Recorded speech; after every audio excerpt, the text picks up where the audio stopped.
بسم اللہ الرحمن الرحیم ونعوذ باللہ من شرور انفسنا ومن سیئات اعمالنا من يهده الله فلا مضل له ومن يضلل فلا هادي له واشهد ان لا اله الا الله وحده لا شريك له واشهد ان محمدا عبده ورسوله يا ايها الذين امنوا اتقوا الله حق تقاته ولا تموتن إلا وأنتم مسلمون يا أيها الناس اتقوا ربكم الذي خلقكم من نفس واحدة وخلق منها زوجها وبث منهما رجالا كثيرا ونساء واتقوا الله الذي تساءلون به والأرحام إن الله كان عليكم رقيبا يا أيها الذين آمنوا اتقوا الله وقولوا قولا سديدا يصلح لكم أعمالكم ويغفر لكم ذنوبكم ومن يطع الله ورسوله فقد فاز فوزا عظيما أما بعد فإن أصدق الحديث كتاب الله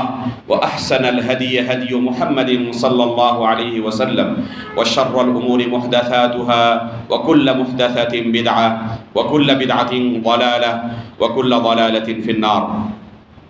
محترم و مکرم حاضرین مجلس، بزرگان دین و ملت، عزیز دوستوں اور پردہ نشین ماں و بہنوں، عظمت صحابہ کے نام سے جو سیریز کئی مہینوں سے چل رہی ہے، اس میں آپ کے سامنے صحابہ اکرام کی عظمت کو بیان کرنے کے لیے متعدد صحابہ اکرام کی سیرت بیان کی جا چکی ہے۔ آج کے اس درس میں ہم ایک بہت ہی جلیل القدر عظیم صحابی کی سیرت آپ کے سامنے پیش کرنے والے ہیں، جن کی سیرت پڑھتے ہوئے سنتے ہوئے صحابہ اکرام کی عظمت کا پہلو بہت ہی واضح طور پر ہمارے سامنے آ جاتا ہے۔ ان کی سیرت آپ پڑھیں تو حقیقت میں آپ کو یہ اندازہ ہوگا کہ کیوں آخر اللہ رب العالمین نے ان صحابہ اکرام کو دنیا کے اندر ہی جنت کی خوشخبری سنائی تھی۔ حقیقت میں یہ اس لائق تھے، یہ مستحق تھے کہ انہیں دنیا کے اندر ہی جنت کی خوشخبری سنائی جائے۔ وہ صحابی رسول ہیں حذیفہ بن یمان رضی اللہ تعالی عنہ و ارضاہ۔ حذیفہ بن یمان رضی اللہ تعالیٰ عنہ ان خوش نصیب صحابہ اکرام میں سے ہیں جن کے والدین بھی شرف صحابیت سے مشرف ہیں۔ اللہ رب العالمین نے انہیں اور ان کے والدین کو بھی اس عظیم شرف سے نوازا تھا، بلکہ یہ ان نادر صحابہ اکرام میں سے ہیں جنہوں نے سب سے پہلے ہجرت کرنے والوں میں سے، یا بعض علماء نے کہا ہے کہ سب سے پہلے جنہوں نے ہجرت کی ان میں سے ان کا شمار ہونا چاہیے۔ ان کا واقعہ بڑا نادر واقعہ ہے۔ ان کے والد محترم، جن کا اصل نام ہے حسین ابن جابر العبسی الیمانی، قبیلہ عبس نام کا ایک قبیلہ پایا جاتا تھا یمن کے اندر، جو بڑا خونخوار اور جنگ و جدل میں ہمیشہ مشغول رہنے والا مشہور قبیلہ تھا۔ اسی قبیلے سے تعلق تھا حسین ابن جابر کا۔ حسین ابن جابر یہ حذیفہ بن یمان رضی اللہ تعالیٰ عنہ کے والد ہیں۔ یمان اصل نام نہیں ہے، یہ بعد میں ان کے نام کے اوپر یہ نام غالب آ گیا، بعد میں لوگوں نے انہیں یمان کہہ کر بلانا شروع کیا، لیکن اصل ان کا نام تھا حسین، اور ان کے والد کا نام جابر، حسین ابن جابر۔ تو یہ حسین ابن جابر زمانہ جاہلیت میں، چونکہ ان کا قبیلہ بڑا خونخوار قبیلہ تھا اور ہمیشہ لڑائی جھگڑے میں مشغول رہتا تھا، ایک مرتبہ ان کے ہاتھوں ایک قتل ہو گیا ہے، اور ڈر کر اس قبیلے سے بھاگ کر مدینہ آ گئے۔ اگر لوگوں نے پکڑا تو پھر ہو سکتا ہے کہ مجھے اس خون کے بدلے قتل کر ڈالیں۔ اس ڈر سے وہ یمن سے بھاگ کر مدینہ پہنچے۔ مدینہ کے اندر اوس اور خزرج نام کے جو دو مشہور قبیلے تھے، ان کا اصل یمن سے تھا، اس لیے یمن کے ساتھ، چونکہ ان کا اصل تھا جب یہ حسیل ابن جابر یمن سے بھاگ کر مدینہ آئے، ان سے پناہ طلب کی تو بنو عبد الاشہل والوں نے فوراً انہیں پناہ دے دی، جن کا تعلق اوس سے تھا۔ چونکہ ان کا اصل یمن سے ہے، اس لیے انہیں لگا کہ اپنے ہی قبیلے کا ایک آدمی آیا ہے، انہوں نے فوراً انہیں پناہ دے دی، اور پھر وہاں کی ایک خاتون سے شادی بھی کی، اور اسی خاتون سے حذیفہ رضی اللہ تعالیٰ عنہ پیدا ہوئی۔ جب اللہ کے رسول صلی اللہ علیہ وسلم مبعوث ہوئی اور مکہ کے اندر اللہ کے رسول صلی اللہ علیہ وسلم نے اپنی دعوت شروع کی، تو مکہ والوں نے کیا برتاؤ کیا؟ معروف ہے، اللہ کے رسول صلی اللہ علیہ وسلم مکہ سے باہر زمین تلاش رہے تھے جہاں پر اسلام کی دعوت پھیلا سکیں، جہاں کی زمین سازگار لگے۔ اسی کوشش میں اللہ کے رسول صلی اللہ علیہ وسلم طائف بھی گئے تھے، لیکن وہاں کی طرف سے کوئی اچھا رسپانس نہیں ملا، بلکہ طائف والوں نے اللہ کے رسول صلی اللہ علیہ وسلم کے ساتھ کیا برتاؤ کیا؟ بہت ہی مشہور و معروف ہے۔ اس کے بعد رسول اللہ صلی اللہ علیہ وسلم نے مدینے والوں کو خصوصی طور پر اسلام کی دعوت دینے کی ایک بہت ہی منظم پلاننگ کی۔ یہ منظم پلاننگ کیا تھی؟ حج کے موسم میں پوری دنیا سے لوگ مکہ مکرمہ تشریف لاتے، رسول اللہ صلی اللہ علیہ وسلم ایام حج میں راتوں کو اٹھ کر تلاشتے، جس میں ابو بکر صدیق رضی اللہ تعالیٰ عنہ کافی مدد کرتے۔ قبائل کی معرفت، انصاب کی معرفت ابو بکر صدیق رضی اللہ تعالیٰ عنہ کو حد سے زیادہ تھی، یہ امام مانے جاتے تھے انصاب کے باب میں۔ اللہ کے رسول صلی اللہ علیہ وسلم نے ان کے اس علم سے فائدہ اٹھایا، اور ابو بکر صدیق رضی اللہ تعالیٰ عنہ نے اللہ کے رسول صلی اللہ علیہ وسلم کو رہنمائی کرتے، اس قبیلے کا تعلق فلاں سے ہے، اور یہاں کے لوگوں میں اسلام کی دعوت اگر ہم پیش کریں تو پوری امید ہے کہ یہاں پر ہمیں کامیابی ملے۔ تو اللہ کے رسول صلی اللہ علیہ وسلم کوشش میں لگے رہتے تھے کہ کہیں پر بھی اسلام کو ایک اچھی زمین مل جائے۔ اللہ رب العالمین نے یہ انتخاب مدینے والوں کے لیے کیا۔ جب یہ لوگ مدینہ سے حج کے لیے مکہ مکرمہ پہنچے، رسول اللہ صلی اللہ علیہ وسلم نے ان کے سامنے رات کے وقت چپکے سے ان کے پاس گئے، اسلام پیش کیا، اور چند لوگوں نے اسلام قبول کر لیا۔ ان لوگوں نے مدینہ واپس آ کر اسلام کا پرچار کرنا شروع کر دیا، اور انہی کے ہاتھوں بہت سارے لوگ اسلام کے اندر داخل ہونے لگے۔ جن لوگوں نے ان کے ہاتھوں اسلام قبول کیا، انہی میں سے حذیفہ رضی اللہ تعالیٰ عنہ اور ان کے والدین بھی ہیں۔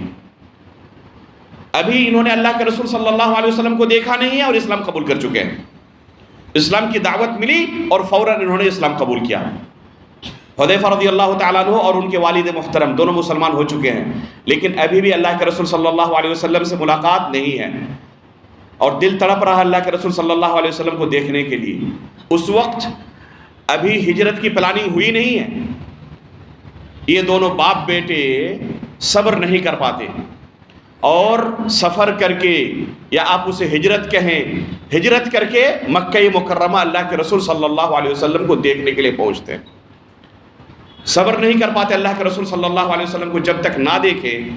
آپ خود اندازہ لگائیں کہ آپ کے اس شہر کے اندر اگر اعلان ہو کہ بہت بڑی شخصیت آ رہی ہے، تو آپ کیا کریں گے؟ اپنا ہر کام چھوڑ کر ان کو دیکھنے کے لیے چلے جائیں گے۔ اللہ کے رسول صلی اللہ علیہ وسلم کا مقام صحابہ کے نزدیک کیا تھا؟ وہ تصور سے اوپر کی چیز ہے۔ ایک صحابی کا واقعہ ہے، اللہ کے رسول صلی اللہ علیہ وسلم سے آ کر کہتے ہیں کہ اللہ کے رسول، جب آپ کے ساتھ ہوتا ہوں، آپ کو دیکھتا ہوں، دل کو ٹھنڈک ملتی ہے، لیکن جب گھر چلا جاتا ہوں تو دل بے چین ہو جاتا ہے، بے قرار ہو جاتا ہے۔ جب تک آپ کو نہ دیکھ لوں آنکھوں کو ٹھنڈک نہیں ملتی۔ پھر خیال آتا ہے وفات ہوگی، آپ ہم سے جدا ہو جائیں گے، ہم آپ سے جدا ہو جائیں گے، اور جنت کے اندر آپ کا مقام بڑا اونچا ہوگا، اگر ہمیں جنت ملے بھی تو آپ کا مقام تو ہم نہیں پا سکتے۔ وفات کے ساتھ ہی یہ ملاقات ہمیشہ کے لیے ختم ہو جائے گی۔ جنت پہنچے بھی تب بھی آپ سے ملاقات کہاں ہم پا سکتے ہیں؟ کہاں آپ سے ہماری ملاقات ہو سکتی ہے؟ تو یہ سوچ کر میں بے قرار ہو جاتا ہوں۔ اللہ کے رسول صلی اللہ علیہ وسلم سے جب اس صحابی نے یہ اپنی خواہش ظاہر کی اور اپنی اس مصیبت کا تذکرہ کیا، اللہ رب العالمین نے آیت نازل کی کہ جو لوگ اس طرح اللہ کے رسول صلی اللہ علیہ وسلم سے محبت کرتے ہیں، ان کا مقام کن کے ساتھ ہوگا؟ نبیین، صدیقین، شہداء اور صالحین کے ساتھ ہوگا۔ اور پھر وہ مشہور حدیث ہے کہ انت مع من احببت، جس کے ساتھ تمہاری محبت ہوگی جنت میں یا آخرت میں انہی کے ساتھ تمہارا ٹھکانہ ہوگا، تمہارا حشر انہی کے ساتھ ہوگا۔ یہ صحابہ کرام کے لیے عظیم خوشخبری تھی۔ لیکن اگر ہم اپنے نفس کا جائزہ لیں کہ کیا ہمارے لیے خوشخبری ہے یا وعید ہے؟ آج ہماری محبت اللہ اور اس کے رسول اور صحابہ کرام کے ساتھ ہے یا ان کے دشمنوں کے ساتھ ہے؟ اگر ان کے دشمنوں کے ساتھ ہے تو یہ حدیث ہمارے لیے وعید ہے، کیونکہ ہمارا حشر انہی دشمنوں کے ساتھ ہوگا جن کے ساتھ ہماری محبت ہوگی۔ اور صحابہ کرام کے لیے عظیم خوشخبری تھی، انت مع من احببت، جن کے ساتھ تمہاری محبت ان کے ساتھ تمہارا حشر ہوگا۔ انس بن مالک رضی اللہ تعالیٰ عنہ فرماتے ہیں، جو اس حدیث کے راوی ہیں، کہ اس حدیث کو سننے کے بعد اتنی زیادہ خوشی کی لہر دوڑ گئی کہ ہم صحابہ کرام کے لیے اسلام لانے کے بعد اتنی بڑی خوشخبری کبھی نہیں آئی تھی۔ اللہ کے رسول صلی اللہ علیہ وسلم نے سنا کہ انت مع من احببت، جن کے ساتھ تمہاری محبت ان کے ساتھ تمہارا حشر ہوگا۔ آگے کیا فرماتے ہیں کہ ہم اللہ کے رسول سے اور ابو بکر و عمر سے محبت کرتے تھے، گرچہ ان کی طرح ہمارا عمل نہیں ہے، لیکن یہ خوشخبری ہمیں مل گئی کہ جنت میں انہی کے ساتھ ہمارا بھی ٹھکانہ ہوگا۔ تو یہ صحابہ کرام اللہ کے رسول صلی اللہ علیہ وسلم سے سچی محبت کرنے والے تھے۔ حذیفہ رضی اللہ تعالیٰ عنہ اور ان کے والد محترم صبر نہیں کر پائے، وہاں سے آئے اللہ کے رسول صلی اللہ علیہ وسلم سے ملاقات کرنے کے لیے مکہ مکرمہ۔ اللہ کے رسول صلی اللہ علیہ وسلم نے ہجرت کے بعد انہیں اختیار دیا، حذیفہ رضی اللہ تعالیٰ عنہ کو اختیار دیا کہ آپ چاہیں تو انصاری بھی اپنے آپ کو کہہ سکتے ہیں، چاہے تو مہاجر بھی اپنے آپ کو کہہ سکتے ہیں، دونوں آپشن آپ کے پاس موجود ہیں۔ آپ چونکہ مدینے کے ہیں، مدینے کے اندر آپ کی رہائش ہے، اس حساب سے انصار بھی ہیں، اور مہاجر بھی اس حساب سے کہ آپ مدینہ سے سفر کر کے ہجرت کر کے میرے پاس پہنچے میری محبت میں۔ تو انہوں نے اختیار کیا کہ اللہ کے رسول چونکہ وہیں پر میری رہائش ہے، ان لوگوں نے ہمیں پناہ دی ہے، وہیں پر میری زندگی گزری ہے، اس لیے میں انصاری ہونا زیادہ پسند کروں گا۔ اس لیے ان کو اللہ کے رسول صلی اللہ علیہ وسلم نے یہی مقام پھر دیا۔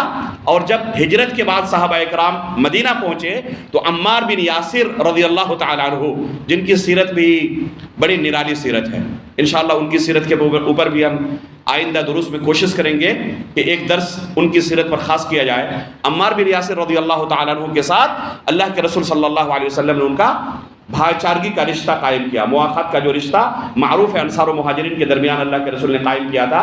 تو حذیفہ بن یمان رضی اللہ تعالیٰ عنہ کے دینی بھائی کون بنے؟ عمار بن یاسر رضی اللہ تعالیٰ عنہ۔ تو یہ وہ صحابی رسول ہیں جنہوں نے مدینے سے مکہ کی طرف ہجرت کی تھی۔ دوسرے صحابہ کرام نے مکہ سے مدینے کی ہجرت کی اپنے دین و ایمان کی حفاظت کے لیے، اور انہوں نے اللہ کے رسول صلی اللہ علیہ وسلم کو دیکھنے کے لیے مدینہ سے مکہ کی طرف سفر کیا تھا، جس سے ان کو یہ عظیم مرتبت ملا، یہ عظیم مقام ملا۔ اللہ کے رسول صلی اللہ علیہ وسلم کے ساتھ تمام غزوات میں، جب اللہ کے رسول صلی اللہ علیہ وسلم مدینہ پہنچے اور اس کے بعد اسلام کی نشر و اشاعت وہاں شروع ہوئی، جتنے غزوات اللہ کے رسول کی زندگی میں آئے تمام غزوات میں شریک رہے سوائے ایک غزوے کے، جو کہ مشہور پہلا غزوہ، مشہور غزوہ جو تھا جنگ بدر۔ جنگ بدر میں بالفعل شریک نہیں ہو سکے، نہ وہ نہ ان کے والد محترم۔ کس وجہ سے؟ جن کا انہیں زندگی بھر ملال بھی رہا۔ وجہ یہ تھی کہ یہ دونوں باپ بیٹے نکلے بدر کی طرف، لیکن راستے میں ابو جہل اور ان کے لشکروں کے ہتھے چڑھ گئے، ان کے لوگوں کے ہتھے چڑھ گئے، مکہ والوں کے نرغے میں آ گئے۔ پوچھا کہاں کا قصد ہے؟ بدر کی طرف؟ اللہ کے رسول اور صحابہ اکرام کی مدد کرنے کے لیے جا رہے ہو یا کس لیے؟ انہوں نے توریہ کرتے ہوئے کیا کہا کہ ہم مدینے کی طرف جا رہے ہیں۔ ظاہر سی بات ہے کہ مدینے کی طرف ہی بدر ہی پڑتا ہے، تو توریہ کرتے ہوئے جان بچانے کے لیے انہوں نے کیا کہا کہ ہم مدینے کی طرف جا رہے ہیں۔ تو کہا کہ دیکھو اسی شرط پر تمہیں چھوڑ سکتا ہوں اور نہ قتل کر ڈالوں گا کہ تم یہ جو ابھی جنگ ہمارے درمیان ہونے والی ہے مسلمانوں کی مدد نہیں کرو گے، تم اس میں شامل نہیں رہو گے۔ اگر اس میں شامل رہے تو تمہیں چھوڑوں گا نہیں، قتل کر ڈالوں گا۔ ان دونوں باپ بیٹے نے اپنی جان بچانے کے لیے عہد کر لیا کہ ٹھیک ہے ہم مسلمانوں کا ساتھ نہیں دیں گے، اس جنگ میں شریک نہیں رہیں گے۔ یہاں سے ان کو آزادی مل گئی، پہنچے اللہ کے رسول صلی اللہ علیہ وسلم کے پاس اور اپنا قصہ بیان کیا. صحیح مسلم کے اندر ایک قصہ موجود ہے. اپنا قصہ بیان کیا اور کہا کہ اللہ کے رسول اس طرح انہوں نے پکڑ لیا تھا اور ہم نے ان کے ساتھ جان بچانے کے لیے اس طرح معاہدہ کر لیا ہے. اب غور کریں اللہ رب العالمین نے کون سا اسلام دے کر اللہ کے رسول صلی اللہ علیہ وسلم کو اس دنیا میں بھیجا تھا. یہ رحمت للعالمین ہے اللہ کے رسول صلی اللہ علیہ وسلم. اتنی بڑی دلیل ہے اس قصے کے اندر. اور اسلام سچا مذہب ہے اور انسانیت کے لیے اس سے زیادہ رحم دل مذہب کوئی دوسرا نہیں ہو سکتا. اس واقعے کے اندر اس کی اتنی بڑی دلیل موجود ہے کہ ایک اندھے کے لیے بھی یہ واضح ہے. اللہ کے رسول صلی اللہ علیہ وسلم ابھی جنگ کی نوبت آ چکی ہے اور پوری تیاری کے ساتھ نہیں آئے ہیں. مدینے سے جب نکلے تھے صحابہ اکرام تو انہوں نے قریش کے تجارتی قافلے کو روکنے کے لیے تیاری کی تھی. ان کے ذہنوں دماغ میں یہ نہیں تھا, وہم و گمان میں نہیں تھا کہ قریش کے ساتھ ہماری جنگ ہو سکتی ہے. اس لیے کوئی تیاری نہیں تھی جنگ کی. لیکن اچانک جنگ کی نوبت آ گئی. کعب بن مالک رضی اللہ تعالیٰ عنہ کا قصہ گزشتہ درس میں گزرا ہے. اسی حدیث میں ہے فَجَمَعَ اللَّهُ بَيْنَهُ وَبَيْنَ عَدُوِّهِمْ عَلَى غَيْرِ مِيعَادٍ. یعنی سابقہ کوئی پلاننگ نہیں تھی, بغیر کسی طے شدہ پروگرام کے اچانک یہ جنگ کی نوبت آ گئی تھی. تو اس وقت مسلمان حد درجہ حاجت مند تھے, ضرورت مند تھے کہ کہیں سے ہمیں ہلکی سی بھی مدد مل جائے. اس موقع پر بھی اللہ کے رسول صلی اللہ علیہ وسلم حذیفہ رضی اللہ تعالیٰ عنہ اور ان کے والد محترم سے کیا کہتے ہیں کہ دیکھیں اسلام ہمیں غداری کی اجازت نہیں دیتا ہے, ہم ان کے ساتھ جو وعدہ تم نے کیا ہے اس وعدے کو نبھائیں گے اور ان کے خلاف اللہ رب العالمین سے مدد طلب کریں گے کہ اللہ ہماری مدد فرمائے. لیکن چونکہ تم نے ان سے وعدہ کر لیا ہے کہ اس جنگ میں ہماری مدد نہیں کرو گے, شریک نہیں رہو گے, اس لیے یہاں سے واپس چلے جاؤ, ہمیں تمہاری ضرورت نہیں ہے. اس وعدے کو نبھائیں گے ہم. نفی بعہدہم ونستعین اللہ علیہم, کہ ہم ان کے ساتھ جو تم نے وعدہ کیا ہے اس وعدے کو نبھائیں گے. کوئی دوسرا دھرم دنیا کے اندر ملے گا جو جنگ کے میدان میں بھی دشمن سے کیے گئے وعدے کو نبھانے کی آخری درجے پر کوشش کرتا ہو؟ اس کے برخلاف آپ صحیح بخاری کے اندر ہی متعدد قصے پائیں گے کفار و مشرکین کے, یہود و نصارہ کے, کہ انہوں نے قدم قدم پر غداری کی ہے اور اللہ کے رسول اور آپ کے صحابہ کے ساتھ انہوں نے وعدہ خلافی کی ہے. آپ دیکھیں اس کے بعد رجی کا جو واقعہ پیش آیا, بڑا مشہور قصہ ہے. 10 صحابہ اکرام عاصم بن ثابت رضی اللہ تعالیٰ عنہ جو کہ عمر بن خطاب رضی اللہ تعالیٰ عنہ کے نانا تھے, حفص بن عاصم بن عمر بن خطاب کے نانا تھے, یہ اللہ کے رسول صلی اللہ علیہ وسلم نے انہیں بھیجا تھا جاسوسی کے لیے. 10 صحابہ اکرام تھے. جب وہاں پر آس پاس کے قبیلے والوں کو خبر ملی کہ یہاں پر اللہ کے رسول صلی اللہ علیہ وسلم کے جاسوس آئے ہوئے ہیں تو انہوں نے ان کے پیچھے 100 تیر اندازوں کو لگا دیا. جب عاصم رضی اللہ تعالیٰ عنہ اور ان کے ساتھیوں کو احساس ہو گیا کہ دشمن ہمارے پیچھے لگ چکے ہیں تو انہوں نے کیا کیا, ایک اونچی جگہ پر ایک ٹیلے پر جا کے پناہ لے لی. یہ آئے اور نیچے سے تیر برسا رہے ہیں لیکن ان کا کچھ بگاڑ نہیں پا رہے ہیں. تو یہ کیا کہہ رہے ہیں کہ آپ کو ہم عہد و پیمان دیتے ہیں, نیچے آ جائیں, ہم آپ کا کچھ نہیں بگاڑیں گے, آپ کے ساتھ کوئی برا برتاؤ نہیں کریں گے, ہم آپ کو قتل نہیں کریں گے. عاصم بن ثابت رضی اللہ تعالیٰ عنہ کیا کہتے ہیں کہ مجھے کسی کافر کی زبان پر کوئی بھروسہ نہیں ہے, میں تو نیچے اترنے والا نہیں ہوں. بہرحال یہ 10 تھے اور نیچے 100, کب تک مقابلہ کرتے؟ عاصم بن ثابت رضی اللہ تعالیٰ عنہ شہید ہو گئے. ان کے ساتھ دوسرے صحابہ اکرام آہستہ آہستہ شہید ہوتے رہے, یہاں تک کہ 3 صحابہ اکرام بچ گئے. عبداللہ بن طارق البلوی رضی اللہ تعالیٰ عنہ, زید ابن الدثنہ رضی اللہ تعالیٰ عنہ اور خبیب بن عدی رضی اللہ تعالیٰ عنہ. یہ 3 صحابہ اکرام جب باقی بچ گئے تو انہوں نے پھر آفر پیش کیا کہ آپ نیچے آ جائیں, ہم آپ کو قتل نہیں کریں گے. ان تینوں نے ان کفار و مشرکین کی باتوں پر بھروسہ کر کے کیا کیا, نیچے اتر آئے. جیسے ہی نیچے اتر آئے یہ اپنی کمانوں سے دھاگے کو کھول کر انہیں باندھنا شروع کر دیے. تو عبداللہ بن طارق البلوی رضی اللہ تعالیٰ نے کہا کہ یہ پہلی بدعہدی ہے جو تم نے ہمارے ساتھ کی ہے, یہ خیانت ہے, اب میں تمہارے ساتھ بالکل آگے نہیں جا سکتا, چاہے جو کچھ میرا کر لو. کافی کوشش کی گھسیٹنے کی لیکن یہ ٹس سے مس نہیں ہوئی, کہ میرے جو ساتھی شہید ہو چکے ہیں یہ میرے لیے اسوہ ہے، نمونہ ہے، مجھے بھی قتل کر ڈالو لیکن میں تمہارے ساتھ جانے والا نہیں ہوں، تم نے ہمارے ساتھ غداری کر دی ہے، ہم تمہاری بات پر اوپر سے نیچے اتر آئے اس عہد و پیمان پر، اور فوراً تم نے غداری کر دی اتنی جلدی، میں تمہارے ساتھ آگے جانے والا نہیں ہوں۔ چنانچہ انہوں نے وہیں پر عبداللہ بن طارق البلوی رضی اللہ تعالیٰ عنہ کو بھی شہید کر ڈالا۔ بعد میں زید بن دثنہ اور خبیب بن عدی رضی اللہ تعالیٰ عنہ کو بھی انہوں نے جا کے شہید کیا، جن کا قصہ بڑا معروف ہے، صحیح بخاری کے اندر امام بخاری رحمہ اللہ نے کتاب المغازی کے اندر اس قصے کو بیان کیا ہے۔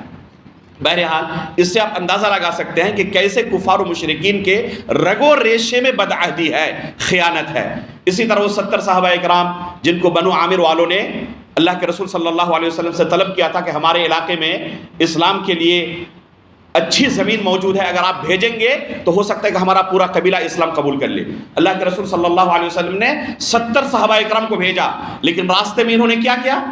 ان سب کو قتل کر ڈالا سوائے 3 کے، یہ بچ گئے کسی طرح دور رہنے کی وجہ سے۔ تو اس طرح غداری کفار و مشرکین اور یہود و نصارہ کے رگ و ریشے میں ہے۔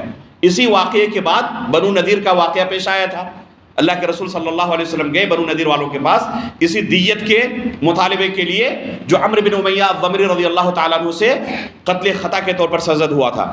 تو بنو نذیر والوں نے کیا کہا اللہ کے رسول صلی اللہ علیہ وسلم کو؟ اس گھر کے نیچے آپ انتظار کریں، ابھی ہم مشورہ کر کے آپ کو خبر کرتے ہیں کیسے اس کی دیت چکانی ہے۔ گئے یہود اندر اور کیا کیا انہوں نے؟ آپس میں پلاننگ کی کہ محمد اور ان کے ساتھی یہیں اس بلڈنگ کے نیچے بیٹھے ہوئے ہیں، ہم اوپر چلتے ہیں ایک چکی لے کر اور اوپر سے گرا دیتے ہیں اور ان کا کام تمام کر دیتے ہیں، روزانے کی بحث سے ہی چھٹی مل جائے گی۔ اللہ کے رسول صلی اللہ علیہ وسلم کو وحی کے ذریعے خبر ہوئی اور فوراً وہاں سے اللہ کے رسول صلی اللہ علیہ وسلم چل دیے اور پھر غزوہ بنو نذیر پیش آیا۔ کہنے کا مطلب یہ ہے کہ آپ ہر قوم کی تاریخ اٹھا کر دیکھ لیں، یہی غداری پائیں گے آپ، لیکن اسلام جنگ کے میدان میں بھی غداری کی اجازت نہیں دیتا۔ اللہ کے رسول صلی اللہ علیہ وسلم صحابہ اکرام کو خصوصی طور پر نصیحت کرتے تھے، لا تغدروا، دیکھو تم غداری مت کرنا۔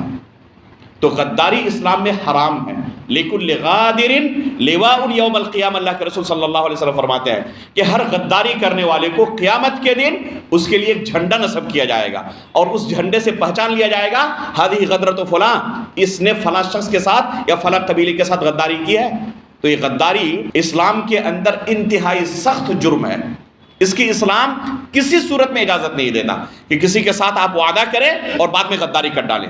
یہاں تک کہ اللہ کے رسول صلی اللہ علیہ وسلم نے اور آپ کے صحابہ نے بالفعل اسے نبھایا بھی۔ حذیفہ بن یمان رضی اللہ تعالیٰ عنہ اور ان کے والد محترم کو شریک ہونے کی اجازت نہیں دی، حالانکہ ان کا ملال رہا انہیں کہ اس عظیم غزوے کے اندر ہم شرکت نہیں کر سکے، لیکن اگلے غزووں میں انہوں نے اس کی بھرپائی کر دی۔ جو اس کے بعد اگلا غزوہ پیش آیا غزوہ احد، ان کے والد محترم عمر دراز تھے، بزرگ شخصیت تھی۔ اللہ کے رسول صلی اللہ علیہ وسلم نے انہیں خواتین کی دیکھ بھال کے لیے لگایا تھا کہ آپ عمر دراز ہیں، جنگ کے میدان میں آنا آپ کے لیے مناسب نہیں ہے، اس لیے آپ خواتین کے ساتھ رہیں، ان کی دیکھ بھال کریں۔ صحابہ کرام مشغول ہو گئے جنگ میں، یہاں تک کہ شروع میں کفار قریش میدان چھوڑ کر بھاگنے لگے۔ اس وقت جب کہ کفار قریش میدان چھوڑ کے بھاگنے لگے، پھر دوبارہ جب حملہ کیا تو صحابہ اکرام تتر بتر ہو گئے۔ اس موقع پر ان کے والد محترم یعنی حسین بن جابر رضی اللہ تعالیٰ عنہ، جو یمان کے نام سے مشہور ہو گئے تھے۔ یمان کے نام سے کیوں مشہور ہوئے؟ ابھی ہم نے کہا کہ وہ بھاگ کر آئے تھے یمن سے، اس لیے لوگوں نے انہیں یمان کہنا شروع کر دیا، تو یہی نام ان کا غالب آ گیا اصل نام کے اوپر، اور اسی لیے حذیفہ رضی اللہ تعالیٰ عنہ کو کیا کہا جاتا ہے؟ حذیفہ بن یمان، حذیفہ بن حسین نہیں کہا جاتا۔ تو اصل حسین رضی اللہ تعالیٰ عنہ کا نام جو یمان کے نام سے مشہور ہے، یہ اصل نام نہیں ہے۔ تو یمان رضی اللہ تعالیٰ عنہ انہوں نے جنگ احد کے موقع پر کہا کہ اب زندگی باقی کتنی بچی ہے، ابھی ضرورت ہے صحابہ اکرام اور اللہ کے رسول صلی اللہ علیہ وسلم کو سخت ضرورت ہے کہ مدد پہنچائی جائے۔ اس حالت میں بھی صبر نہیں کر پائے اور اپنے آپ کو چھپایا، چہرے کو ڈھانپا۔ صحابہ اکرام پہلے سے جانتے نہیں تھے ان کو، جنگ سے پہلے عموماً آپس میں تعارف ہوتا ہے، جانتے ہیں جب جنگ شروع ہوگی ایسا نہ ہو کہ اپنے ہاتھوں اپنے ہی کسی آدمی کا قتل ہو جائے۔ تو آپس میں تعارف ہوتا ہے، لوگ جانتے ہیں کہ یہ ہمارے فریق میں سے ہے اور یہ ہمارے فریق میں سے نہیں ہے، ہماری جماعت میں سے نہیں ہے۔ چونکہ یمان رضی اللہ تعالیٰ عنہ اچانک آ کر شامل ہوئے تھے اور اوپر سے کپڑے سے ان کا چہرہ لپٹا ہوا تھا اور جنگی لباس پہنے ہوئے تھے، اس وجہ سے صحابہ کرام ان کو پہچان نہیں پائے، اور کچھ مہاجرین کے ہتھے چڑھ گئے۔ انہوں نے یہ سمجھا کہ یا تو منافقین میں سے ہے یا پھر کفار میں سے کوئی ہماری صف میں گھس آیا ہے۔ چنانچہ کئی مہاجرین نے ان کو کیا کیا، ان کو نیچے پٹک کر ان کے اوپر تلوار چلائی، اور اسی موقع پر حذیفہ رضی اللہ تعالیٰ عنہ نے دور سے دیکھ لیا اس منظر کو اور اپنے والد کو پہچان گئے کہ میرے والد صحابہ کرام کے نرغے میں آ چکے ہیں۔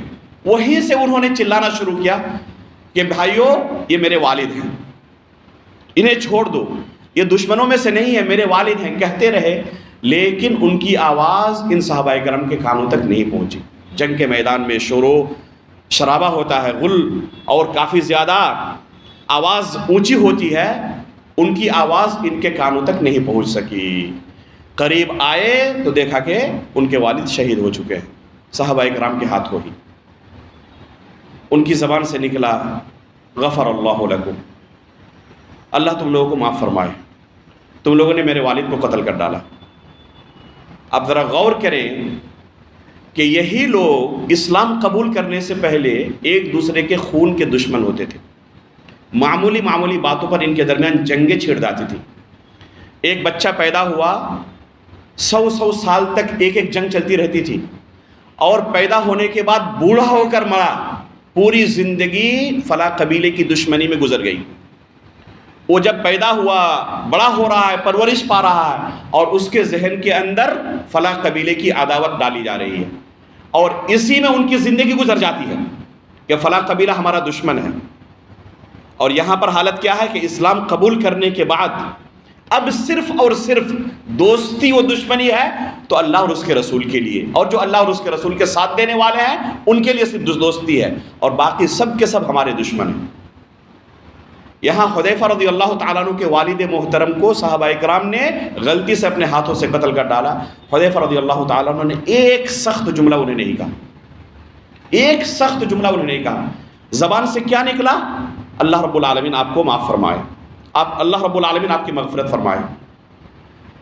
صحیح بخاری کی روایت ہے کہ یہ جو جملہ ان کی زبان سے نکلا تھا، آخری زندگی تک یہ خیر ان کے اندر باقی رہا۔ اللہ کے رسول صلی اللہ علیہ وسلم نے جنگ ختم ہونے کے بعد انہیں دیت ادا کی، لیکن دیت بھی قبول نہیں کیا اور صحابہ کرام کے درمیان اس دیت کو تقسیم کر دیا۔ اسلام کے علاوہ کسی اور دوسرے مذہب کے اندر، بلکہ اسلام کے اندر بھی صحابہ کرام کے علاوہ کسی دوسرے کے اندر یہ تاریخ آپ دیکھ سکتے ہیں؟ کسی کے اندر اتنا بڑا دل ہو سکتا ہے کہ اپنے والد کو صرف اسلام کی وجہ سے، اللہ اور اس کے رسول کی محبت کی وجہ سے اپنے والد کے قاتل کو ایک جملہ نہ کہیں؟ اللہ کے رسول صلی اللہ علیہ وسلم کی نظر میں اس واقعے کے بعد حذیفہ رضی اللہ تعالیٰ عنہ کا مقام اتنا بلند ہو گیا، اتنا بڑھ گیا کہ اللہ کے رسول اپنے خاص معاملات کو، راز کی چیزوں کو جو کسی کو نہیں کہتے، حذیفہ رضی اللہ تعالیٰ عنہ کو کہتے تھے، کیونکہ یہ اس لائق ہیں کہ راز کی بات انہیں بتائی جائے۔ اللہ کے رسول صلی اللہ علیہ وسلم نے یہاں تک کہ منافقین کے نام کے تعلق سے کسی کو نہیں بتایا تھا۔ اللہ رب العالمین نے وحی کے ذریعے، اب سورہ توبہ پڑھیں، منافقین کے بارے میں اللہ رب العالمین نے بے شمار آیتیں نازل کی ہیں۔ اللہ کے رسول صلی اللہ علیہ وسلم کو اللہ رب العالمین نے ایک ایک منافق کے بارے میں بتا دیا تھا۔ اللہ کے رسول صلی اللہ علیہ وسلم نے ان منافقین کے نام کے بارے میں ایک صحابی کو صرف بتایا تھا، وہ ہیں حذیفہ بن یمان رضی اللہ تعالیٰ عنہ۔ اللہ کے رسول نے ان کو اپنا رازدار بنایا اور آخری زندگی تک اس راز کو انہوں نے چھپایا۔ راز کسے کہتے ہیں؟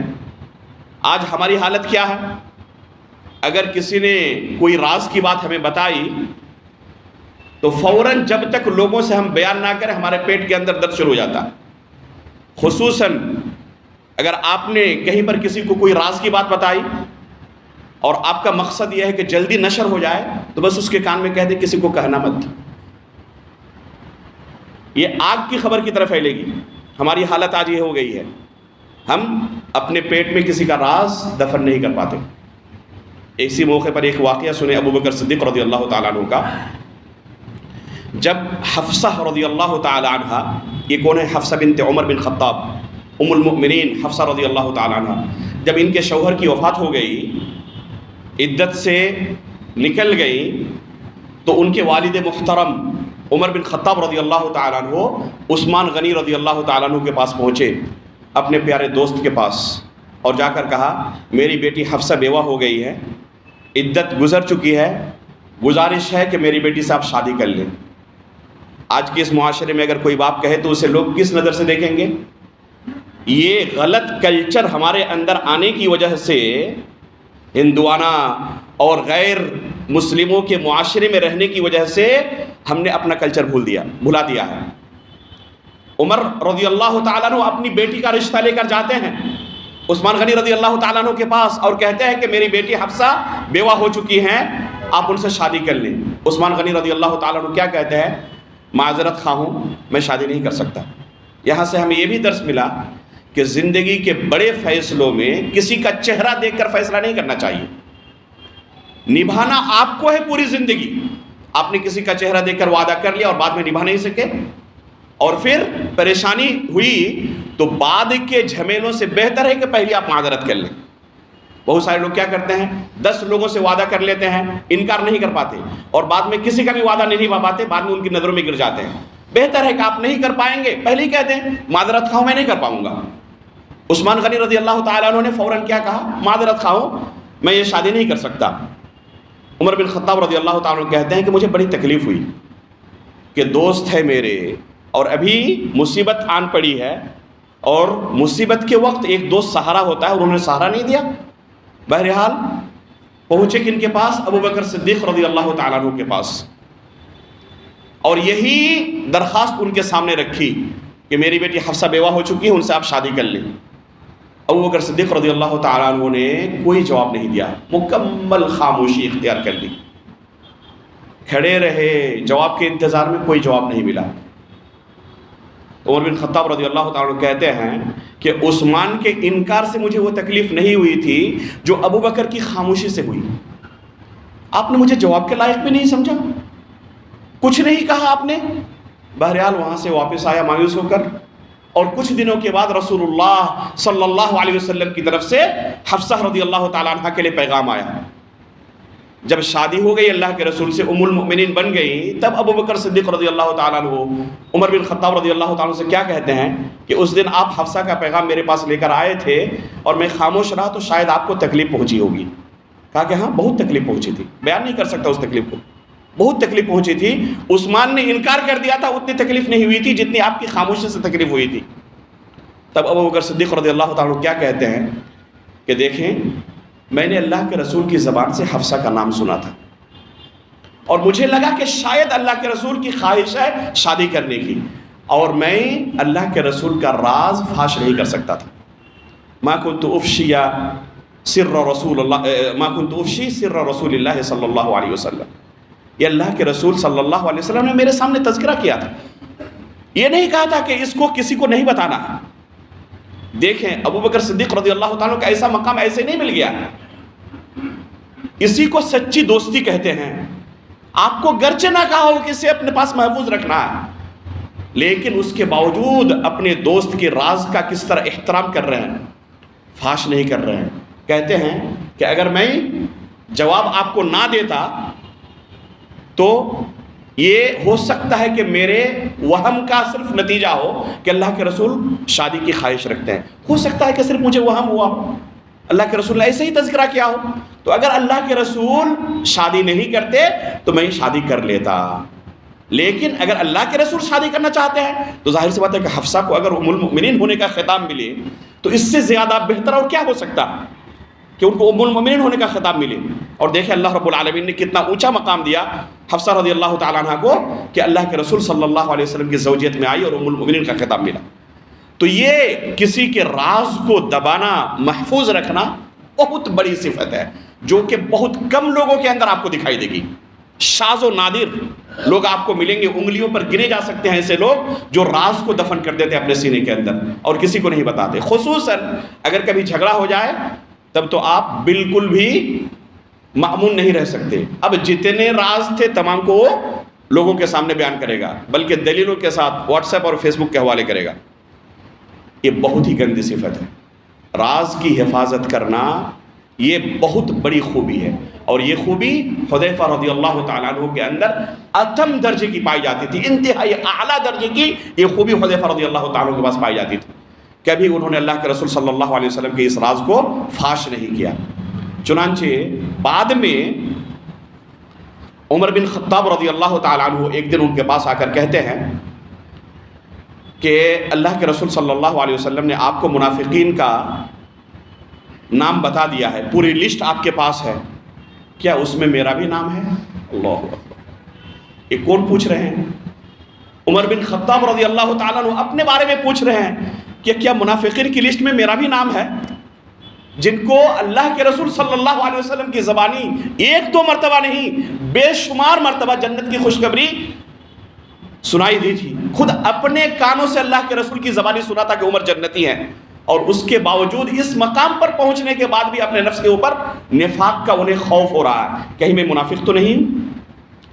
حذیفہ رضی اللہ تعالیٰ عنہ کے پاس جا کر کہتے ہیں کہ اللہ رب العالمین کا واسطہ دیتا ہوں، انشدک باللہ، میں اللہ کا واسطہ دے کر کہتا ہوں کیا میرا نام بھی اس لسٹ میں ہے جو اللہ کے رسول نے آپ کو منافقین کی لسٹ دی ہے، کیا اس میں میرا بھی نام پایا جاتا؟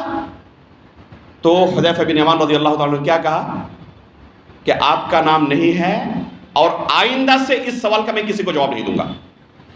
اب لوگ آئیں اور پوچھنے شروع کر دیں میرا نام بھی بتائیں ہے یا نہیں، تو ظاہر سی بات ہے کہ یہ پھر جو راز اللہ کے رسول نے مجھے دی ہے اس کا پھر کوئی یہ نہیں رہ گیا، اس کی کوئی اہمیت نہیں رہ گئی.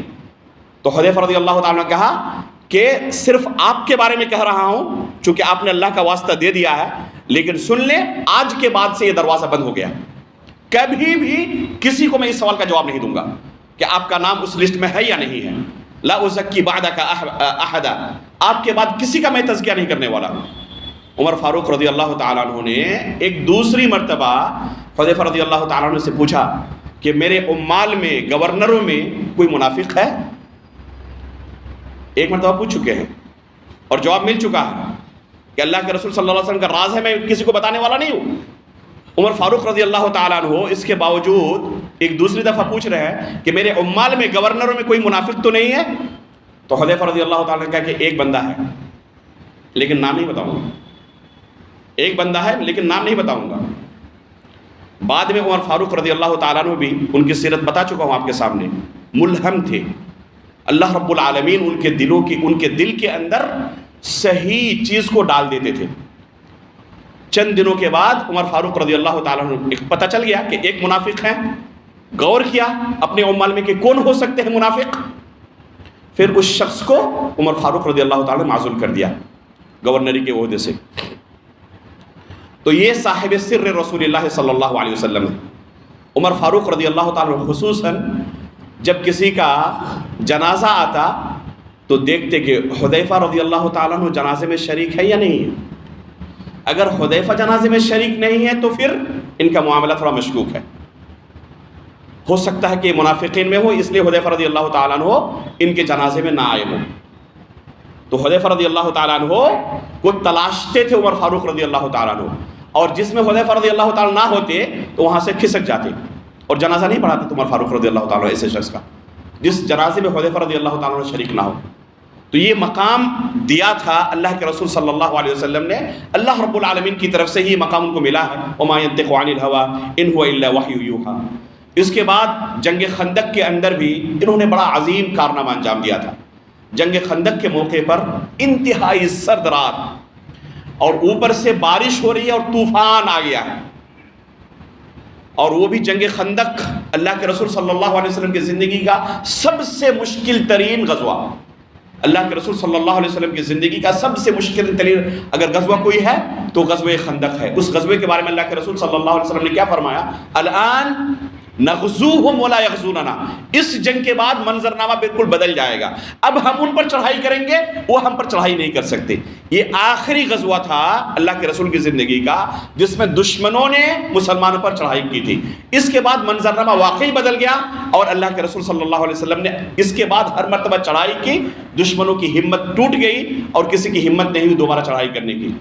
اس موقع پر خندق کھود دی گئی ہے، دشمن دوسری طرف ہیں، اور اللہ کے رسول صلی اللہ علیہ وسلم رات کے سناٹے میں، انتہائی تاریک رات، صحابہ اکرام کے درمیان جاتے ہیں اور انتہائی سردی ہے، طوفان اور بارش کا موسم ہے۔ اللہ کے رسول صلی اللہ علیہ وسلم صحابہ اکرام سے کہتے ہیں، ہے کوئی بندہ جو دشمنوں کے اندر جا کر ان کی خبر ہمارے پاس لے کر آئے؟ اس سرد رات میں کسی کی ہمت نہیں ہوتی، کسی کی طرف سے کوئی آواز نہیں آتی۔ اللہ کے رسول صلی اللہ علیہ وسلم نام لے کر کہتے ہیں، حذیفہ بن یمان کہاں ہے؟ اٹھے۔ جب اللہ کے رسول نے نام لے لیا ہے تب تو اب کہیں پر ادھر ادھر جانے کا کوئی چانس نہیں ہے۔ اٹھے، کہتے ہیں کہ میرا دل کانپ رہا تھا، دشمن کے پاس جانا اور وہ بھی اس سرد رات میں، وہاں سے واپس آؤں گا اس کی کوئی گارنٹی نہیں ہے۔ اللہ کے رسول صلی اللہ علیہ وسلم نے کہا ضمانت ہے، جائے گا جو انشاءاللہ وہ واپس بھی آئے گا، دشمن اس کا کچھ بگاڑ نہیں پائیں گے۔ حذیفہ رضی اللہ تعالیٰ عنہ کے لیے اللہ کے رسول صلی اللہ علیہ وسلم نے خصوصی دعا کی۔ کہتے ہیں اللہ کے رسول صلی اللہ علیہ وسلم کی دعا کے بعد دل کے اندر جو رعب تھا، خوف تھا، تو وہ بالکل جاتا رہا، اور سردی کے مارے جو ٹھٹھر رہا تھا الحمدللہ جسم کے اندر گرمی بھی آ گئی۔ اس کے بعد اللہ کے رسول صلی اللہ علیہ وسلم نے انہیں کہا کہ آپ کو جا کر صرف خبر لینی ہے، کسی کے ساتھ کوئی حرکت نہیں کرنی ہے، کوئی چھیڑ چھاڑ نہیں کرنی ہے، بس آپ کی ڈیوٹی ہے جائیں اور کیا صورتحال ہے اس کی خبر ہم تک پہنچائیں۔ گئے اور دشمنوں کے ساتھ جا کر مل گئے، انہیں احساس بھی نہیں ہو سکا کہ کوئی جاسوس ہمارے درمیان گھس چکا ہے۔ وہاں گئے تو کیا منظرنامہ ہے؟ ابو سفیان رضی اللہ تعالیٰ عنہ جو اس وقت دشمنوں کے کمانڈر تھے، کفار کی طرف سے آئے تھے اور ان کے کمانڈر تھے، فوراً لوگوں کو جمع کرتے ہیں اور حذیفہ رضی اللہ تعالیٰ عنہ انہیں کے درمیان موجود ہیں۔ پہلا جملہ جو ابو سفیان رضی اللہ تعالیٰ عنہ کی طرف سے نکلتا ہے وہ کیا ہے؟ کہ ہمیں ڈر ہے کہ دشمنوں کی طرف سے کوئی جاسوس ہمارے درمیان نہ گھس آیا ہو، اس لیے ہر کوئی اپنے اگل بگل والے سے کنفرم کر لے کہ اس کے بغل میں اپنے ہی لوگ ہیں یا دشمن کا کوئی جاسوس ہمارے درمیان گھس آیا ہے۔ دیکھیں کتنے ذکی تھے، کتنے ذہین تھے۔ جیسے ہی ابو سفیان رضی اللہ تعالیٰ عنہ نے کہا، فوراً انہوں نے لپک کر اپنے دائیں بائیں سے کہا، تمہارا نام کیا ہے؟ تمہارا نام کیا ہے؟ اتنی جلدی انہوں نے حملہ کیا دونوں پر اپنے آس پاس کہ ان دونوں کو پھر ہمت نہیں ہوئی پوچھنے کی کہ آپ ہیں کون، اور اس طریقے سے ان کا معاملہ دبا ہوا رہا۔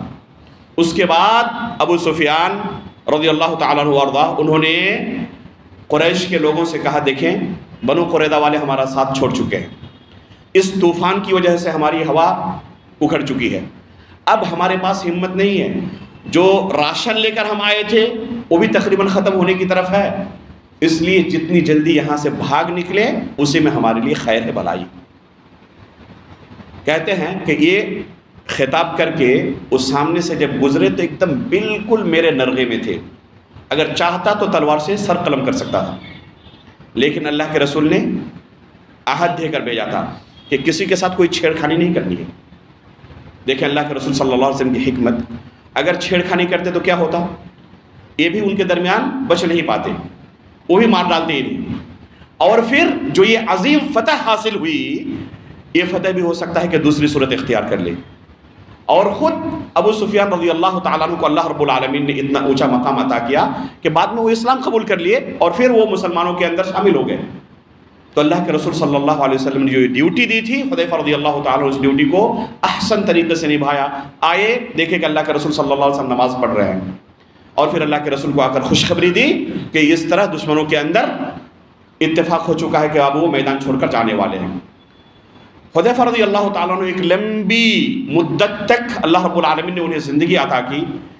اللہ کے رسول صلی اللہ علیہ وسلم کی وفات ہوئی اور اس کے بعد ابو بکر صدیق رضی اللہ تعالیٰ عنہ کی خلافت کا دور بڑا مختصر رہا۔ اصل جو انہوں نے کارنامے انجام دیے وہ ہے عمر فاروق رضی اللہ تعالیٰ عنہ کے دور خلافت میں۔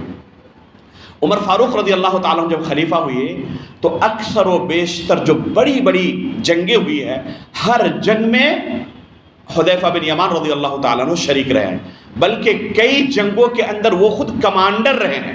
مدائن کے اندر حذیفہ رضی اللہ تعالیٰ عنہ کمانڈر تھے، اور بھی کئی علاقوں میں قیصاریہ، مدائن، اسی طرح نہاوند، آرمینیا، آذربائیجان، ان علاقوں کے فتح کرنے میں اہم رول رہا حذیفہ بن یمان رضی اللہ تعالیٰ عنہ کا۔ انتہائی جری اور بہادر صحابی تھے۔ اس طریقے سے عمر فاروق رضی اللہ تعالیٰ عنہ کے زمانے میں انہوں نے کارنامے انجام دیے۔ جب عثمان غنی رضی اللہ تعالیٰ عنہ خلیفہ ہوئے، اس وقت آذربائیجان میں مشغول ہیں جنگ کے اندر، عثمان غنی رضی اللہ تعالیٰ عنہ ابھی خلیفہ ہیں، اور دیکھتے ہیں کہ صحابہ اکرام اور تابعین قرآن کی قراءت پر آپس میں الجھ رہے ہیں۔ اس منظر کو دیکھ کر انہوں نے فوراً ایک فتنے کا سدباب کیا۔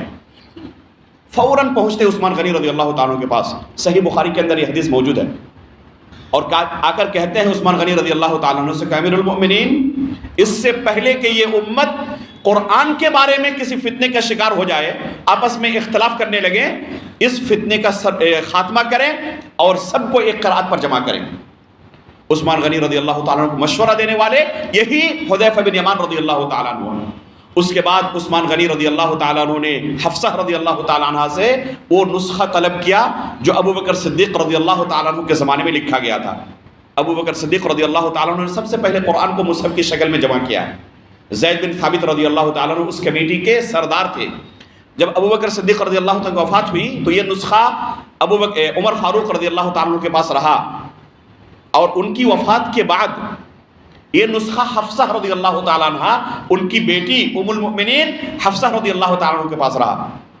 اور جب عثمان غنی رضی اللہ تعالیٰ عنہ کو حذیفہ بن یمان رضی اللہ تعالیٰ عنہ نے کہا کہ ایک قرآن پر سب کو جمع کریں، تو اس نسخے کو حفصہ رضی اللہ تعالیٰ عنہ سے طلب کیا، اور پھر زید بن ثابت رضی اللہ تعالیٰ عنہ کو بلایا، ایک کمیٹی تشکیل دی، اور ایک نسخے پر، ایک قرآن پر پوری امت کو جمع کیا، جسے ہم مصحف عثمانی کہتے ہیں نا۔ تو یہی وہ مصحف ہے جسے آج ہم تلاوت کرتے ہیں۔ عثمان غنی رضی اللہ تعالیٰ عنہ نے اس نسخے کو تیار کیا تھا، ایک قراءت پر پوری امت کو جمع کرنا۔ تو یہ مشورہ کن کا تھا؟ حذیفہ بن یمان رضی اللہ تعالیٰ عنہ کا۔ آپ سوچیں کہ کتنی بڑی یہ نیکی ہے، قیامت تک قرآن کی لوگ تلاوت کرتے رہیں گے، ایک لمحہ ایسا نہیں گزرتا جب پوری دنیا میں کوئی نہ کوئی قرآن کی تلاوت کر رہا ہے۔ اور یہ نیکی عثمان غنی رضی اللہ تعالیٰ عنہ کو، حذیفہ بن یمان رضی اللہ تعالیٰ عنہ کو، اور دوسرے صحابہ کرام جنہوں نے قرآن کو جمع کیا ہے، جنہوں نے لکھا اپنے ہاتھوں سے، ان کو نیکی مل رہی ہے۔ تو یہ ہر دور میں حذیفہ بن یمان رضی اللہ تعالیٰ عنہ کا شاندار کارنامہ رہا ہے۔ عثمان غنی رضی اللہ تعالیٰ عنہ کی وفات کے تقریباً 40 دن کے بعد حذیفہ بن یمان رضی اللہ تعالیٰ عنہ کی وفات ہوتی ہے۔ وفات کی رات کے آخری پہر لوگوں سے پوچھ رہے ہیں کہ ابھی کون سا وقت ہے؟ کہتے ہیں کہ ابھی آخری پہر ہے، کہ اللہ رب العالمین اس صبح سے بچائے جو صبح مجھے جہنم پہنچا دے۔ اللہ رب العالمین نے ان کی دعا قبول کی، اور حذیفہ بن یمان رضی اللہ تعالیٰ عنہ اس دنیا سے رخصت ہوئے۔ خصوصی طور پر وصیت کی کہ مجھے کوئی عمدہ کفن نہ دے رہا، اس لیے کہ میرے اعمال اگر برے ہوں تو یہ عمدہ کفن مجھے کوئی فائدہ نہیں دے گا، اور اعمال بہت اچھے ہوں تو عمدہ کفن کی مجھے کوئی ضرورت بھی نہیں ہے۔ اللہ اکبر! اتنا اونچا مقام ملنے کے باوجود بھی اپنے عمل کے بارے میں کتنا زیادہ حساس ہے، کتنی زیادہ فکر ہے اپنی آخرت کو لے کر۔ حذیفہ بن یمان رضی اللہ تعالیٰ عنہ کی زندگی کا ایک اہم اور نمایاں پہلو ہے فتنوں کے متعلق اللہ کے رسول صلی اللہ علیہ وسلم سے بے شمار احادیث کو سننا اور حفظ کرنا۔ یہ ان کی زندگی کا انتہائی نمایاں پہلو ہے۔ خود فرماتے ہیں، صحیح بخاری اور صحیح مسلم کے اندر یہ روایت موجود ہے، کان الناس یسألون رسول اللہ صلی اللہ علیہ وسلم عن الخیر وکنت اسألہ عن الشر۔ دوسرے صحابہ اکرام خیر کے متعلق اللہ کے رسول سے سوال کرتے تھے، اور میں کس کے متعلق پوچھتا تھا؟ شر کے متعلق، فتنوں کے متعلق۔ کیوں؟ مخافۃ ان تدرکنی، اس ڈر سے کہ کہیں کسی فتنے کا شکار میں نہ ہو جاؤں۔ یہ ہے اپنے دین کو لے کر بیداری۔ آج ہمارے نزدیک سب سے سستی کوئی چیز ہے تو دین ہے۔ دنیاوی چیزوں کے متعلق ہم حد درجہ بیدار ہیں۔ آپ نہیں پائیں گے کہ کوئی شخص اپنے مریض کا علاج ڈاکٹر سے نہ کرا کر وکیل سے کرا رہا ہو، اور کوئی کیس لڑنے کے لیے کسی ڈاکٹر کو ہائر کر رہا ہو وکیل کی جگہ پر۔ ملے گا آپ کو؟ لیکن دین اتنا سستا ہو چکا ہمارے نزدیک کہ ہم دینی مسائل پوچھنے کے لیے برادرز کا رخ کرتے ہیں، کسی ڈاکٹر کا، کسی وکیل کا، کسی انجینئر کا۔ ہم اس وقت یہ نہیں دیکھتے کہ کن کے پاس ہمیں صحیح علم ملے گا۔ یہ صحابہ اکرام اپنے دین کو لے کر انتہائی زیادہ حساس تھے، بیدار تھے۔ کہتے ہیں اس ڈر سے کہ کسی فتنے کا شکار میں نہ ہو جاؤں، اللہ کے رسول سے ہمیشہ آ کر فتنوں کے متعلق پوچھا کرتا تھا، سوال کیا کرتا تھا۔ ابھی تک فتنے ظاہر ہوئے نہیں ہیں۔ فتنے کب ظاہر ہوں گے؟ اللہ کے رسول نے بتا دیا تھا حذیفہ بن یمان رضی اللہ تعالیٰ عنہ کو۔ حذیفہ بن یمان رضی اللہ تعالیٰ عنہ اچھی طرح جانتے تھے کہ فتنے کب ظاہر ہوں گے۔ ابھی وہ حدیث آپ کے سامنے پڑھ رہا ہوں۔ اس کے باوجود ڈر رہے ہیں کہیں میری عمر لمبی ہو جائے اور فتنے کا شکار میں ہو جاؤں، اس لیے اس کی تیاری پہلے سے کرنی ہے۔ اللہ کے رسول صلی اللہ علیہ وسلم کا وجود غنیمت ہے۔ اللہ کے رسول سے خود پوچھ لے کہ اس فتنے کا شکار اگر ہم ہو جائے تو اس فتنے سے کیسے ہمیں اپنے دین کو، اپنے ایمان کو بچانا ہے۔ اس لیے آپ کتاب الفتن صحیح بخاری کی ضرور پڑھا کریں، صحیح مسلم کے اندر کتاب الامارہ کو ضرور پڑھا کریں۔ فتنے کی احادیث کو صحیح بخاری اور صحیح مسلم کے اندر اگر آپ نے پڑھ لیا تو آپ پائیں گے حذیفہ بن یمان رضی اللہ تعالیٰ عنہ بہت ساری حدیثوں کے خود راوی ہیں، جن میں سے ایک حدیث آپ کو سنا رہا ہوں۔ ابھی ہم نے کہا نا کہ حذیفہ بن یمان رضی اللہ تعالیٰ عنہ جانتے تھے کہ کب فتنے واقع ہونے والے ہیں۔ عمر فاروق رضی اللہ تعالیٰ عنہ پہنچتے ہیں حذیفہ بن یمان رضی اللہ تعالیٰ عنہ کے پاس اور کہتے ہیں کہ فتنوں کے متعلق ہمیں حدیث سنائیں۔ حذیفہ بن یمان رضی اللہ تعالیٰ عنہ کون سے فتنے کے بارے میں ان کو سنانا شروع کرتے ہیں؟ جن کا تعلق شہوت کے فتنوں سے ہے۔ فتنة الرجل في أهله وماله تكفرها الصلاة والصدقة والأمر بالمعروف والنهي عن المنکر، کہنا شروع کرتے ہیں کہ دیکھیں مال کا فتنہ ہے، اہل و عیال کا فتنہ ہے۔ یہ سب فتنے جو ہے نا، ایک انسان اگر نیک عمل کرتا ہے، نماز پڑھتا ہے، صدقات و خیرات کرتا ہے، امر بالمعروف والنہی عن المنکر کا اہتمام کرتا ہے تو یہ گناہیں دھل جائیں گی، ڈیلیٹ ہو جائیں گی۔ یہ جب کہنا شروع کرتے ہیں ان گناہوں کے بارے میں جن کا تعلق کس سے ہے؟ شہوت سے ہے۔ ایک انسان جانتے ہوئے کہ گناہ ہے، ہو سکتا ہے کبھی شیطان کے چکر میں پڑھ کر شہوت اور خواہشات نفس کی اتباع کرتے ہوئے ہو سکتا ہے کبھی جھوٹ بول دے، کبھی زنا کرے، کبھی ہو سکتا ہے بال بچوں کے لیے کسی حرام کام کی طرف، حرام کمائی کی طرف لپک جائے، تو یہ ہو سکتا ہے۔ شہوت کا فتنہ ہے یہ۔ انسان جانتا ہے کہ گناہ ہے لیکن اس کے باوجود شیطان کے چکر میں پڑھ کر اس سے گناہ سرزد ہو سکتا ہے۔ جب ان گناہوں کا اور ان فتنوں کا تذکرہ کرنا شروع کیا تو عمر فاروق رضی اللہ تعالیٰ عنہ کیا کہتے ہیں کہ آپ اچھی طرح جانتے ہیں میں کن فتنوں کی بات کر رہا ہوں۔ اس فتنے کی بات کر رہا ہوں جو اس امت کے اندر سمندر کی لہروں کی طرح داخل ہوں گی۔ التی تموج کموج البحر، سمندر کے لہروں کی طرح جو فتنے اس امت کے اندر داخل ہوں گے نا، ان فتنوں کے بارے میں میں پوچھ رہا ہوں۔ یہی وہ فتنے ہیں جن سے ایک انسان سلف صالحین کے منہج سے ہٹ جاتا ہے اور جا کر بدعتیوں کے اندر شامل ہو جاتا ہے، اور اس کا شمار بدعتیوں میں ہوتا ہے، سلف صالحین میں اس کا شمار نہیں ہوتا، اس کے منہج پر چلنے والوں میں اس کا شمار نہیں ہوتا۔ تو فرماتے ہیں حذیفہ بن یمان رضی اللہ تعالیٰ عنہ، امیر المؤمنین آپ کو اس بارے میں سوچنے کی کیا ضرورت ہے، کیونکہ آپ کے درمیان اور ان فتنوں کے درمیان ایک بند دروازہ ہے۔ عمر فاروق رضی اللہ تعالیٰ پوچھتے ہیں کہ یہ جو بند دروازہ ہے، اس دروازے کو کھول کر فتنے اس امت میں داخل ہوں گے یا اس دروازے کو توڑ کر اس امت میں فتنے داخل ہوں گے؟ کہتے ہیں کہ نہیں، توڑ کر اس امت میں فتنے داخل ہوں گے۔ تو عمر فاروق رضی اللہ تعالیٰ کہتے ہیں کہ اگر توڑ کر داخل ہوں گے تو قیامت تک اس دروازے کو بند نہیں کیا جا سکتا۔ ایک مرتبہ جب اس امت کے اندر فتنہ داخل ہو گیا، ہر آنے والا دن اس سے زیادہ فتنے کا شکار ہوگا۔ اور خود اللہ کے رسول صلی اللہ علیہ وسلم نے یہ کہا ہے کہ ہر آنے والا دن فتنوں کے اعتبار سے گزرے ہوئے دن سے زیادہ فتنے کا شکار ہوگا، اس کے اندر فتنے زیادہ پائے جائیں گے۔ ابھی بھی ہم بہت سارے فتنوں سے محفوظ ہیں، اللہ کے فضل سے دجال کے فتنے سے محفوظ ہیں ابھی ہم۔ ہر آنے والا دن گزرے ہوئے دن سے برا ہونے والا ہے دین کے اعتبار سے۔ خیر القرون قرنی، اللہ کے رسول صلی اللہ علیہ وسلم فرمایا تھا سب سے بہترین دور میرا دور ہے۔ جب تک یہ دنیا چلے گی اور جیسے جیسے زمانہ خیر القرون سے دور ہوتا جائے گا، مزید فتنوں کا شکار ہوتا جائے گا۔ تو عمر فاروق رضی اللہ عنہ کیا کہتے ہیں کہ اگر فتنے داخل ہونا شروع ہو گئے اس امت کے اندر تو قیامت تک یہ دروازہ کبھی بند نہیں ہوگا اور فتنوں کے اندر ہی امت زندگی بھر رہے گی۔ آج دیکھیں ہر طرف فتنے ہیں۔ یہ الگ بات ہے کہ ہمارا دل مردہ ہو چکا ہے اور ہمیں احساس نہیں ہوتا کہ کہاں سے کوئی فتنہ آیا۔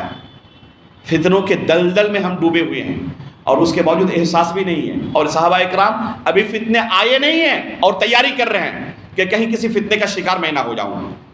عمر فاروق رضی اللہ تعالیٰ عنہ سے کیا کہتے ہیں کہ آپ کے درمیان اور اس فتنے کے درمیان ایک بند دروازہ ہے۔ بعد میں لوگ پوچھتے ہیں کہ امیر المؤمنین کو پتہ ہے اس دروازے کے بارے میں، اس بند دروازے سے کیا مراد ہے؟ تو حذیفہ رضی اللہ تعالیٰ کہتے ہیں کہ جیسے رات گزرنے کے بعد دن آنے والا ہے نا، یقین ہے یا نہیں سب کو؟ جیسے رات گزر جائے گی دن آ جائے گا، تو اسی طرح امیر المؤمنین جانتے ہیں کہ یہ بند دروازہ وہ خود ہیں۔ یعنی جب تک عمر فاروق اس دنیا میں موجود ہیں، دین کو بگاڑنے کی کوشش کوئی کرے تو کامیاب نہیں ہو سکتا۔ کوشش بھی کی بعض لوگوں نے۔ عمر فاروق رضی اللہ تعالیٰ عنہ ایسی سزا دیتے، عمر رضی اللہ تعالیٰ عنہ کا درہ مشہور تھا، سبیق بن عسال نے کوشش کی تھی، عبرت بنا دیا تھا۔ عمر فاروق رضی اللہ تعالیٰ عنہ وہ شخصیت ہے جن سے شیطان بھی بھاگتا تھا۔ اللہ کے رسول صلی اللہ علیہ وسلم کہتے ہیں کہ عمر جس راستے سے آپ چلتے ہیں نا، شیطان اپنا راستہ بدل لیتا ہے اور دوسرے راستے کی طرف چلا جاتا ہے۔ تو جب تک عمر تھے اس دنیا میں کسی کو ہمت نہیں ہوئی اس دین کو بدلنے کی، لیکن اس دروازے کو توڑا گیا۔ عمر فاروق رضی اللہ تعالیٰ عنہ کو اللہ کے رسول صلی اللہ علیہ وسلم کے مصلی پر شہید کیا گیا۔ کس نے شہید کیا جانتے ہیں؟ ابو لؤلؤ فیروز مجوسی۔ صحیح بخاری کے اندر یہ قصہ تفصیل کے ساتھ موجود ہے، اور اسی روایت میں ہے کہ یہ بندہ، یہ خبیث مجوسی خود کشی کر کے وہیں پر مر گیا تھا، مدینے کے اندر خودکشی کر لی۔ جب اس نے دیکھا، ایک صحابی نے کیا کیا، اپنا برنس پھینکا اس کے اوپر۔ جب اسے لگا کہ میں پکڑا جا چکا ہوں، کسی صورت میں بچ نہیں سکتا، تو اسی خنجر سے اس نے خودکشی کر لی۔ یہ صحیح بخاری کے اندر ہے۔ وہیں پر مرا عمر فاروق رضی اللہ تعالیٰ عنہ کے زمانے میں۔ اب آپ غور کریں کہ جب مدینے کے اندر اس کی وفات ہو چکی ہے، وہ خودکشی کر کے مر چکا ہے، تو اس کی قبر ایران میں کیسے ہو سکتی ہے؟ ممکن ہے؟ لیکن ان ایرانیوں نے، ان روافض نے جھوٹے قصے گڑھے، اور جھوٹے قصے گڑھ کر علی رضی اللہ تعالیٰ عنہ کی طرف منسوب کیا۔ نعوذ باللہ من ذالک، علی رضی اللہ تعالیٰ عنہ سے بری ہے۔ یہ ان کی تہمت ہے، جھوٹ ہے۔ یہ کیا کہتے ہیں کہ علی رضی اللہ تعالیٰ عنہ نے بچا لیا تھا اس خبیث مجوسی کو، جو عمر رضی اللہ تعالیٰ عنہ کا قاتل تھا، اور پھر اسے بھیج دیا تھا کاشان کی طرف، ایران کی طرف، اور وہاں پر جا کر اس کی وفات ہوئی ہے۔ اس وجہ سے ایران کے اندر اس کی قبر ہے، اور ایران کے اندر سب سے مقدس زیارت کی جگہوں میں سے یہ خبیث ابو لؤلؤ فیروز مجوسی کی قبر ہے، جہاں پر تقدس کے ساتھ وہ جاتے ہیں، حاضری دیتے ہیں۔ یہ سب سے مقدس جگہوں میں ایران کے اندر شمار ہوتی ہے۔ جھوٹی قبر، حقیقت میں وہ مدینے میں مرا تھا، لیکن اس طرح سے جھوٹی چیزیں گڑھ کر علی بن ابی طالب رضی اللہ تعالیٰ عنہ کو بھی نہیں بخشا ان ظالموں نے، اور پھر وہاں پر ایک جھوٹی قبر تیار کی، بابا شجاع الدین اس کا نام رکھا، اور آج بھی ایرانی اور روافظ اس قبر کی جا کر زیارت کرتے ہیں۔ یہ ان کے دلوں کے اندر صحابہ اکرام کے تعلق سے کیا بغض ہے یہ واضح کرتا ہے۔ تو حذیفہ بن یمان رضی اللہ تعالیٰ عنہ ایک ایک فتنے کے بارے میں جانتے تھے۔ صحیح سند سے خود ان سے مروی ہے کہ اللہ کے رسول صلی اللہ علیہ وسلم نے قیامت تک واقع ہونے والے ایک ایک فتنے کے بارے میں مجھے بتا دیا تھا، اور مجھے ہر فتنے کے بارے میں خبر ہے۔ ایک مرتبہ اپنے شاگردوں کے سامنے حذیفہ بن یمان رضی اللہ تعالیٰ عنہ دو پتھر لیتے ہیں، ایک پتھر کے اوپر دوسرے پتھر کو رکھتے ہیں۔ اگر رکھا جائے اس طرح تو کیا ہوگا؟ دو پتھروں کے درمیان روشنی نظر آئے گی۔ اپنے شاگردوں سے پوچھتے ہیں ان دو پتھروں کے درمیان تمہیں کوئی روشنی نظر آ رہی ہے؟ تو کہتے ہیں کہ ہلکی سی مدھم سی روشنی، ٹمٹماتی ہوئی بہت ہی باریک روشنی مل رہی ہے۔ تو حذیفہ رضی اللہ تعالیٰ عنہ کیا کہتے ہیں کہ یہ سنت کی روشنی ہے بدعت کی تاریکیوں کے درمیان۔ یہ سنت کی روشنی ہے بدعت کی تاریکیوں کے درمیان۔ یہ امت مستقبل میں اس طرح فتنوں کا شکار ہو جائے گی کہ سنت کی روشنی اسی طرح بدعت کی تاریکیوں میں ٹمٹماتی ہوئی نظر آئے گی۔ اس لیے بڑے خوش نصیب ہیں وہ لوگ جو سلف صالحین کے منہج پر قائم ہیں، سنت کے ساتھ اپنی زندگی گزار رہے ہیں، بدعتوں سے اپنے آپ کو محفوظ کیے ہوئے ہیں، سلف صالحین کے منہج پر چلنے کی آخری دم تک کوشش کرتے ہیں۔ یہ گرچہ معمولی تعداد میں ہو لیکن یہ حق دین ہے اور اللہ کے رسول صلی اللہ علیہ وسلم کی خوشخبری ہے، لا تزال طائفۃ من امتی ظاہرین علی الحق، ہمیشہ قیامت تک ایک جماعت میری امت میں رہے گی جو حق پر غالب ہوگی، لا یضرهم من خذلهم۔ بہت سارے لوگ کوشش کریں گے انہیں ذلیل اور رسوا کرنے کی، لیکن یہ کسی کی پرواہ کریں گے نہیں، حق کو ڈنکے کی چوٹ پر بیان کریں گے، لوگوں کو صحیح دین سکھائیں گے، گرچہ ان کی تعداد کم ہوگی، مخالفت شدید ہوگی، ان کی شبیہ بگاڑنے کی کوشش کی جائے گی، لیکن یہ کسی کی پرواہ نہیں کریں گے، یہ حق کو ڈنکے کی چوٹ پر بیان کریں گے اور قیامت تک ایک جماعت یہ باقی رہے گی۔ آخر میں اللہ کے رسول صلی اللہ علیہ وسلم نے ایک دوسری حدیث کے اندر بیان کیا ہے کہ ان کی تعداد کم ہو سکتی ہے، بدأ الاسلام غریبا وسيعود كما بدا فطوبى للغرباء، کہ اسلام غربت اجنبیت کے دور میں شروع ہوا۔ جب اسلام شروع ہوا تھا اسلام کے ماننے والے کتنے تھے؟ انگلیوں پر گنے جا سکتے ہیں، اور آخری زندگی میں بھی قیامت سے پہلے بھی یہی حالت ہوگی کہ سچے دین کو فالو کرنے والے انتہائی معمولی تعداد میں ہوں گے۔ اس لیے اگر کوئی اجنبیت کے دور میں اسلام کو فالو کر رہا ہے، اس اسلام کو جو اللہ کے رسول نے اپنے صحابہ کو سکھایا تھا، ایسے لوگوں کے لیے اللہ کے رسول نے خوشخبری سنائی ہے جنت کی۔ اس لیے ہمیں تعداد میں اگر گرچہ کم ہو کبھی بھی مایوس نہیں ہونا چاہیے۔ اللہ رب العالمین سے آخر میں ہم دعا کرتے ہیں کہ اللہ رب العالمین ہمیں صحابہ اکرام کی محبت اور سلف صالحین کی محبت کے ساتھ زندگی گزارنے کی توفیق عطا فرمائے۔ اللہ رب العالمین ان کی محبت ہمارے دلوں کے اندر بھر دے، ان کے دشمنوں سے اللہ رب العالمین امت کے ہر فرد کو محفوظ فرمائے، اللہ رب العالمین ہر فرد کو ان کے شر سے بچائے، اور اللہ رب العالمین ایمان کی حالت پر ہماری وفات فرمائے، نبیین، صدیقین، شہداء و صالحین کے ساتھ ہمارا حشر کرے۔ آمین تقبل یا رب العالمین، وصلی اللہ علی نبینا محمد، سبحانک اللہم وبحمدک، اشہد ان لا الہ الا انت، استغفرک واتوب الیک۔